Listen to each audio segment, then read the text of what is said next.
So wampum, which is a misnomer to begin with, because wampum comes from the Narragansett or Algonquian-based words that means white, wampi, which means white, wampiasiog, which means white beads, is what the word wampum comes from. Today, we think of wampum as anything made from the quahog shell. Wampum historically was made from the quahog shell and goodness, the other shell just floated out of my mind, but we'll go with the quahog shell for now.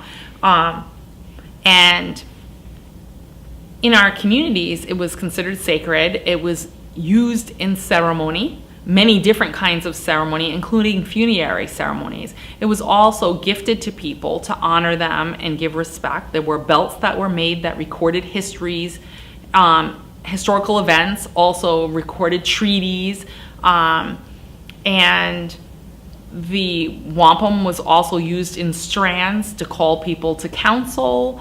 As a form, it could be a form of restitution, but we didn't have a monetary system. We had a barter system. And when Europeans came here, they wanted to have a currency. And this is my interpretation, they saw leaders like our sachems wearing wampum.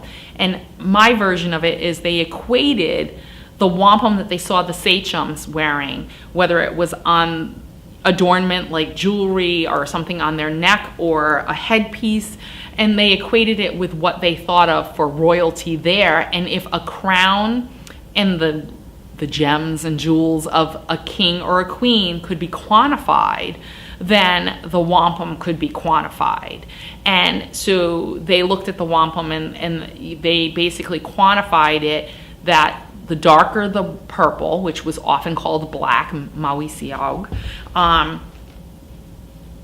was the most valued because, of course, there was the least amount. If you look at a quahog shell, there's very little of the super dark, and then there's a little bit more of the light purple, and then there's a lot of white. So the one that had the most had the least value.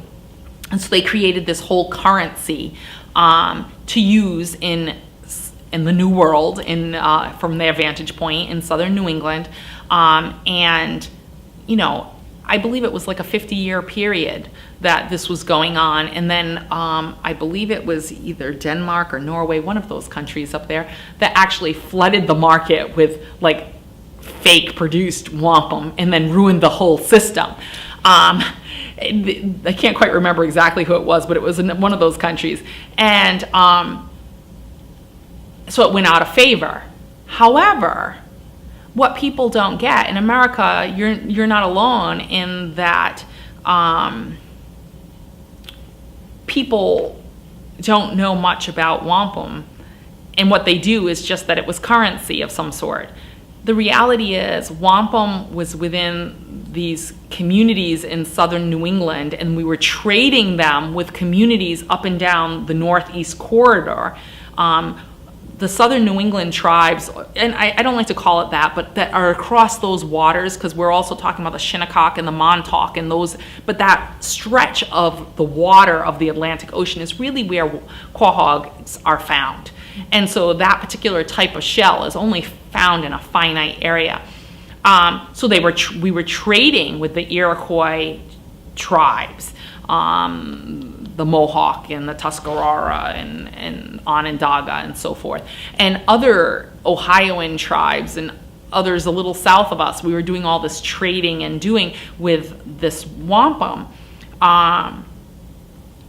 but we didn't consider it a monetary system because we did not use a monetary system. But not only that, we were using wampum for adornment and for honoring and for recording history and all those things that I mentioned to you for thousands of years prior to European contact.